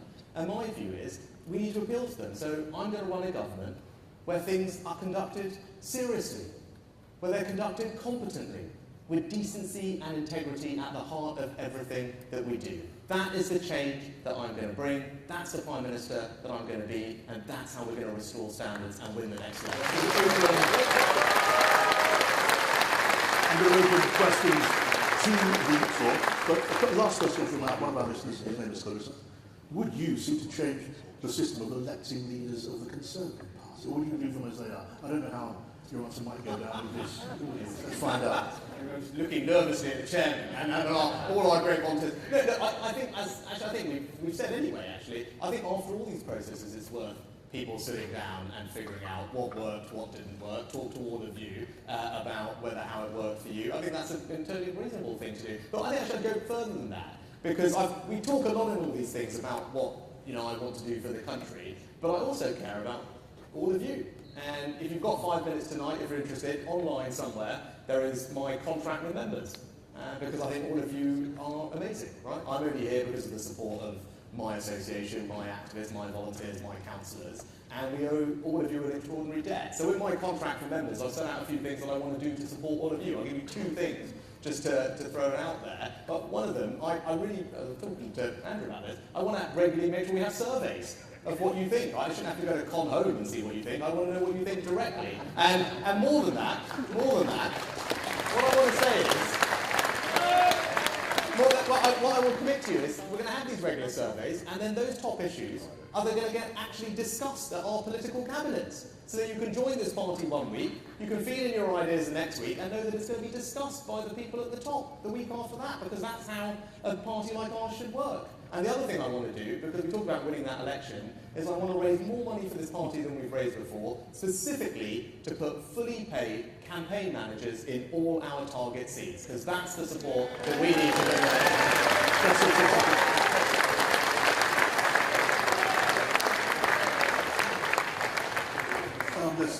Let's start with you, sir. 3 rows back. Good evening, John. Good evening, Rishi. Good evening. When we have a crisis of any sort in this country, whether it's for us or anybody else, we normally appoint a task force. We have a serious crisis going on with the energy supplies and everything else. Would you appoint a task force to immediately, if you become the Prime Minister, and actually see what they come up with and put it into action? Yes, and you're right. I mean, this task force approach has served us well, notably with the vaccine, actually, and the Prime Minister deserves enormous credit for assembling that task force, empowering them, and people like Kate Bingham. They did an extraordinary job, and I think all of us here feel very proud of that. So, look, what does that mean for energy? Well, it means a few things that we need to get right. I'll give you a few things. Not only, of course, we need to provide short-term support for people, but that's only short-term. We need to make sure we don't have to deal with this problem again. So we need better energy security here at home, reduce our energy dependence. So I want to absolutely turbocharge our programme of energy efficiency. Because at the moment there are millions of homes that could benefit from loft insulation, cavity wall insulation, smart controls. We've got a government set money to do that, but it's not working properly. And if we can do that, we can save people £400 off their bills and reduce our energy need. We also need to create an innovation economy that's going to, not a million miles away from here, create the small modular reactors that can power all our homes much more cheaply and cleanly. We need to find new forms of energy storage to make sure that next year we don't have to deal with this problem. And lastly, we have to reform our energy market. Now, what I've been very clear about is that we're all paying far too much for our electricity at the moment for reasons that we haven't addressed. Because the electricity providers get to charge us a very high price based on what's going on in the natural gas markets. That's wrong. I would change it. They've done it in lots of European countries. We're behind, and as Prime Minister, I'd fix it so that you and all the businesses can get cheaper electricity as soon as possible, because that's what our country needs. The lady over there, 2 rows from the different further, the lady.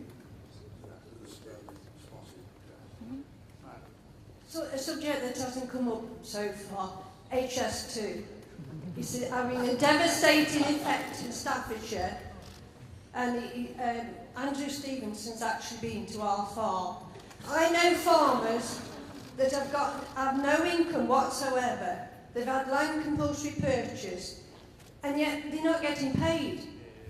They're getting no money. We've been waiting years for money to build a new house. We're getting nothing. What are you going to do about it? What are you going to do about the effect on Staffordshire and everywhere else in the billions it's costing this country?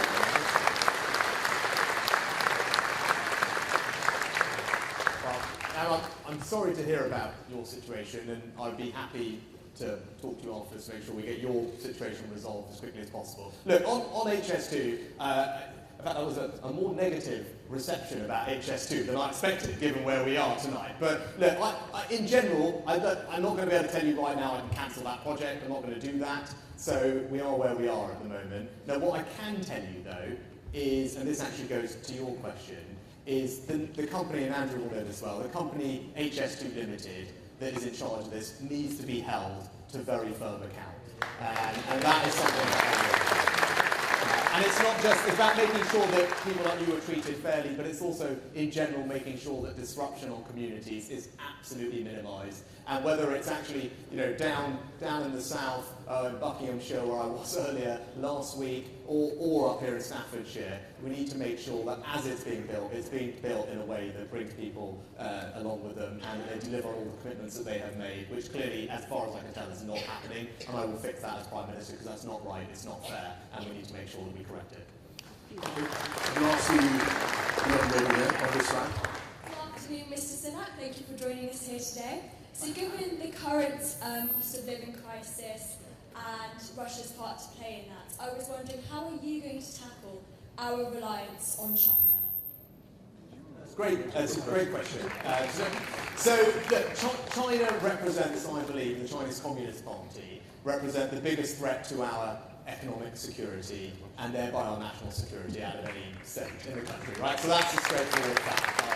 That's also what the head of MI5 and the FBI recently said in a joint speech that they gave. So what does that mean for us? Well, it means we need to do a few things. We need to be robust in standing up for our values and our interests. So it means supporting people in Hong Kong, as we so brilliantly did recently. It means a defence partnership with Australia and America and putting our aircraft carrier in the region to show that we care about our allies over there. And it means, what I did as Chancellor, with passing a new law that allows us to block investment from hostile foreign actors that are trying to infiltrate our companies and steal our technology. And as Prime Minister, I would use those powers that I passed as Chancellor to make sure that we protect ourselves. And the last thing I say is, we've got to be thinking about the future threats. Right now, we are here in one of the most amazing automotive manufacturing parts of our country, and over time we're going to transition to electric vehicles. That will be great for net zero, create lots of jobs, and save us money. But no good us doing that if it turns out that all the rare earth minerals going into those batteries all come from China.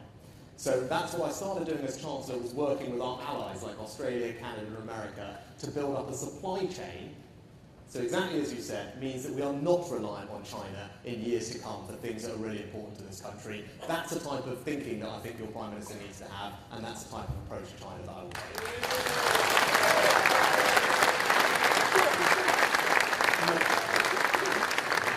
There's no question the strength of the British response in support of Ukraine. If it came to the point of a threat, physical threat, a military threat on the part of China towards Taiwan, what should Britain's response be to that?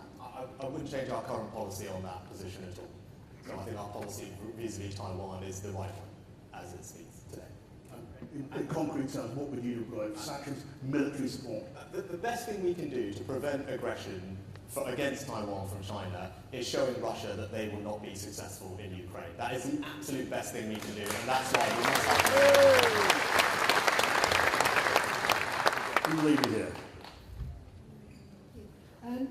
I'm Jackie Gardner, and I do an awful lot of campaigning in Coventry trying to get a Conservative gain. So we do a lot of knocking on doors, and a lot of people keep telling us, when are we going to sort out all the immigration, the illegal immigration coming in? So what would you do? Yes, great question. So, I mentioned it earlier. Look, as I said, we should never lose sight of the fact that our country has this unbelievable capacity for compassion in welcoming people from around the world. My family are a beneficiary of that. Many others here tonight will have also been. And we've demonstrated it in Hong Kong, in Ukraine, in Afghanistan, and in Syria. But when people are coming here illegally, it undermines trust in the system. We've got to grip it. So we have to be radical about it. We have to be bold. If you've got 5 minutes tonight, alongside my contract for members thing, there's a 10-point plan on this that I've put out, because I think it is genuinely one of the big emergencies facing our countries. And you can read about it here. I'll give you 1 or 2 specific bits of the 10-point plan to give you an illustration why I want to be different about this. The first is, I want to move away from the European definition of asylum. because it is too broad and it allows far too many people to exploit it. That's the first thing. Second thing, I'll give 2 out of 10, is we've got to get tougher with our foreign policy. So right now we have this situation which is extraordinary, that we will go to a country, we'll talk to them about a trade deal we want to do, we'll also give them foreign aid, right, to help their country. But at the same time, we are not asking them, or requesting them, or demanding that they also take back their failed asylum seekers. Right? That's wrong, and we've got to change that as well. On that, you have taken a pretty strong line on this matter. You said that countries that refuse to take back deportees from this country could pay a price in terms of aid payments. This country has, as you know, a proud record of supporting countries and peoples in need, especially and including humanitarian aid for emergencies around the world. Are you saying that aid would be in question in the course of a dispute of this kind? But as I said specifically, there's a difference between humanitarian emergencies, which of course we're always going to be responsive to, but then situations where we have ongoing aid programs in countries which we've had for years, and at the same time that country is not taking back its failed asylum seekers. Look, I think that is a practical, common sense approach to this problem, and it's one that the vast majority of the British people will absolutely support, and we should not be shy about pursuing a policy like that. That's good. And you're not seeking to have it both ways. You're not saying it's possible to deprive a country of aid with no human cost. There is always going to be more need for our aid budget than we can provide, right? That's just a fact, sad fact, but that's the reality of it. So when we're choosing where to provide aid, who to provide it to, I think it's not my money, it's all your money, it's the country's money. I think it's entirely reasonable that if we're thinking about where we can do that, we do it with countries that are happy to help us and take back their failed asylum seekers. That seems entirely logical and common sense to me, and I genuinely believe the vast majority of the British public will be quite surprised to find out that we don't do that already, quite frankly. So, as everyone in this room should know, we're the Conservative and Unionist Party. So, what will you do if you're our next Prime Minister to follow on from the amazing work that Liz Truss has done around sorting the Northern Ireland Protocol out and making sure that Northern Ireland stays part of the Union? Yes, so I will actually just carry on with the policy that we've got in place. So we have a bill in Parliament that you all know about. I would carry that on, and you're right in the sense that Northern Ireland's economy is being dragged out of the orbit of the UK, and that's wrong. And as Prime Minister, I want to fix that, and the bill gives us the ability to do that if we can't get a negotiated settlement. Now, the other part of the Union we need to worry about is obviously Scotland, which you did mention, but I think we might as well talk about it for a second, because it's really important. And there I think we need to do a few things. I think the first thing is we've got to more actively demonstrate the benefit of the Union in Scotland. And that's something that I started doing as Chancellor. Actually, not, the civil service got all very upset, but I said, hang on, we're going to actually now start investing directly in Scottish communities. We're going to talk to them directly and not have everything just go to the SNP government, because we believe in genuine devolution. That's really working, and we need to do more of that. The second thing we need to do is remember that when it comes to the Union in Scotland, who are we talking to? We're not talking to Tories. They're all fine. We need to talk to the third of the people in Scotland who do not vote Conservative and are never likely to, but are unionists, right? And you need a leader who you think can actually talk to those people, right? And I believe that I can. And the last thing, this is probably the most important, when it comes to arguing for the Union, it's easy to think about, well, make the argument about borrowing, how will Scotland manage? What about their currency? Who's going to pay their pensions? What about trade? But those are all important arguments. But we have to remember, nationalism is very seductive. It's a romantic idea. And we have to fight that idea with an argument that speaks to people's hearts. And my grandparents emigrated here, not to England, they emigrated to the United Kingdom. And it wasn't geography for them. It represented a set of values. And we have to make an argument about the Union that is based on those shared values, that speaks to people's hearts, and that's what I will do as Prime Minister.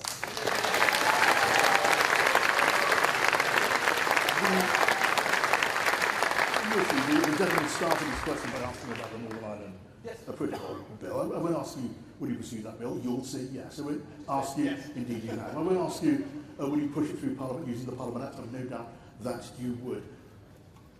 Would a trade war with the European Union, because at the moment, European Union, London are at loggerheads, would a trade war at a time of recession be a price worth paying for making your point, Mr. Parson? So, you said rightly, John, that the relationship is at loggerheads. And I think, actually, think about this.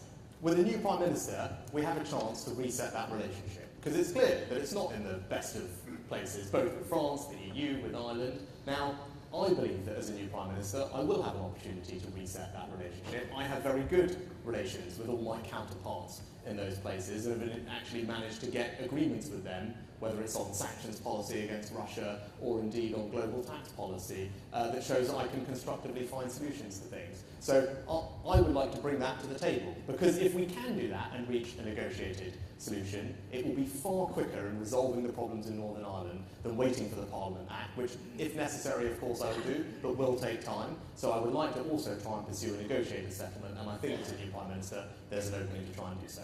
He wants, of course he wants a negotiated settlement. Any other answer would surely be irresponsible. But there is a danger of a final trade economic conflict. Would that be a price worth paying? I know we're running out of time, and I'm going to take one more question on your questions, but look, what are we talking about here? What we're talking about here is that if you're a grandparent at the moment, you can't send a present to your granddaughter in Northern Ireland from GB without filling out a lot of forms. If you want to go camping and you can't take your dog on holiday, right? Or if you're a British supermarket and it's like, hang on, I can't sell my sandwiches in every part of the United Kingdom. Those are the kind of practical things we're talking about. No one needs to have a trade war to resolve practical things like that. That's completely ridiculous. And we can find a solution that doesn't work.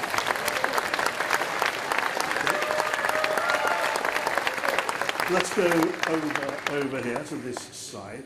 4 rows back. Gentleman with his arm in the air with a t-shirt. Can we go up? A lady here waiting for us. Let's do that first. Great. Hi. So we've talked a lot over the last month or so about employment, and there are lots of professional sectors in the UK that we struggle to find, staff for: social workers, speech and language therapists, occupational therapists, all professions that are highly skilled and have a real impact on the health and safety of our children and young people. What are you going to do to improve recruitment in those sectors?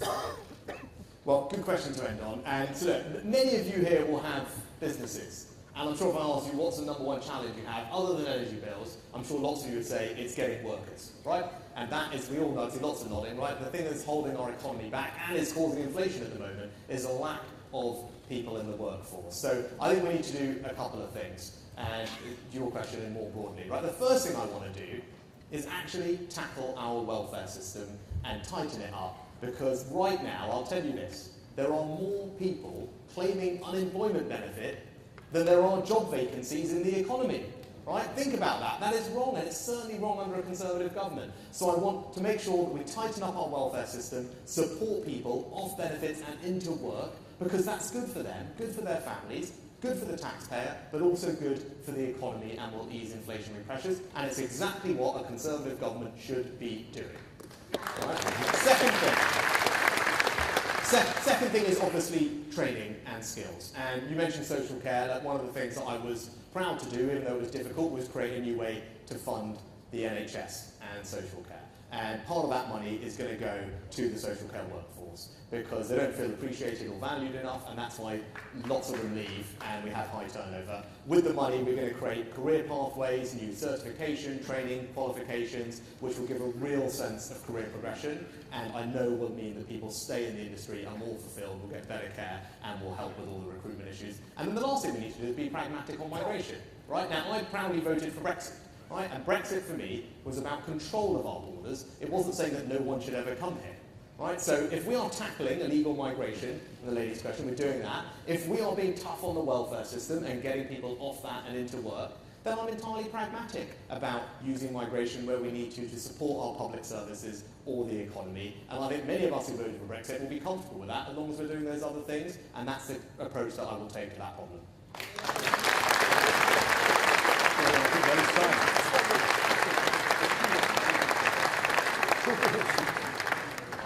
Okay, Rishi is aching to be asked a question. There's not been a single question about tax. And I'm shocked. I'm literally shocked. It's probably the only hustings where we have not talked about tax.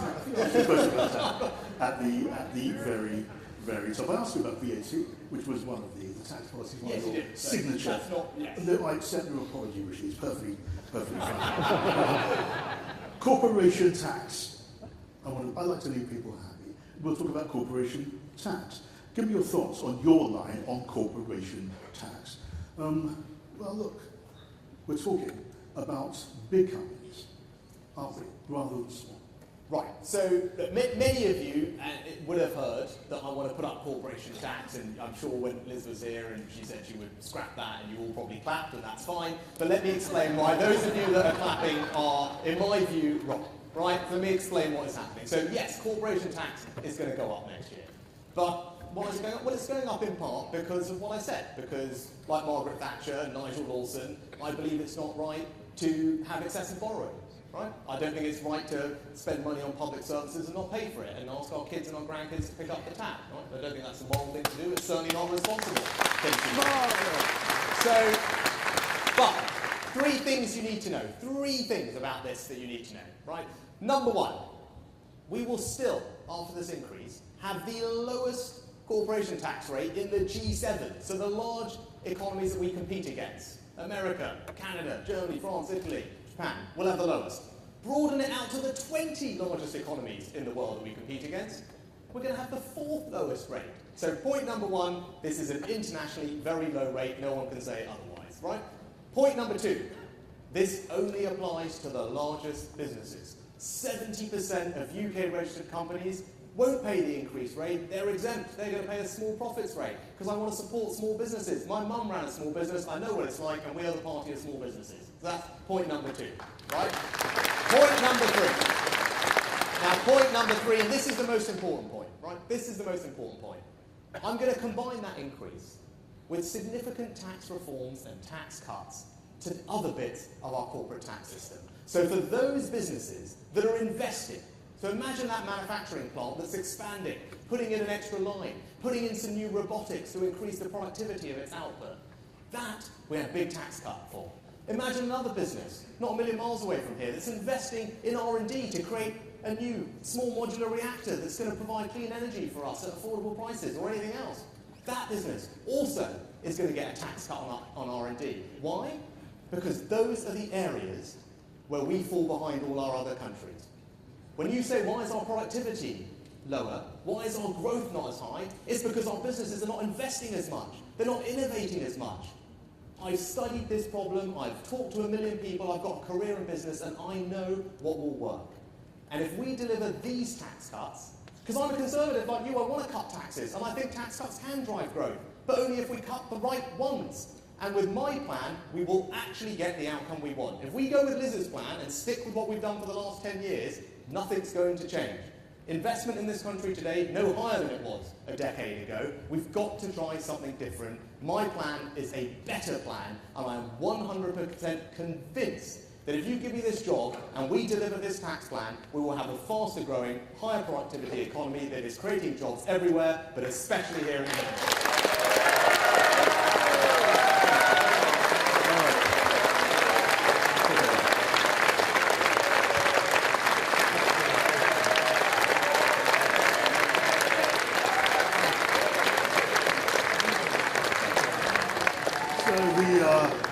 The signature policy tax between the two sides, the two candidates in this race to be our next Prime Minister. We've made some progress, I think, in learning a few things that perhaps we haven't learned until this moment. We shall see. There are 2 weeks still to go. It is still not over. A lot of people still to vote, even though a lot of you seem to have done so. For now, this evening, let's hope you found that, and listeners at 2 Times Radio at home found that a useful exercise as well. Thanks to our candidates, thanks to you, and from me, a very good night.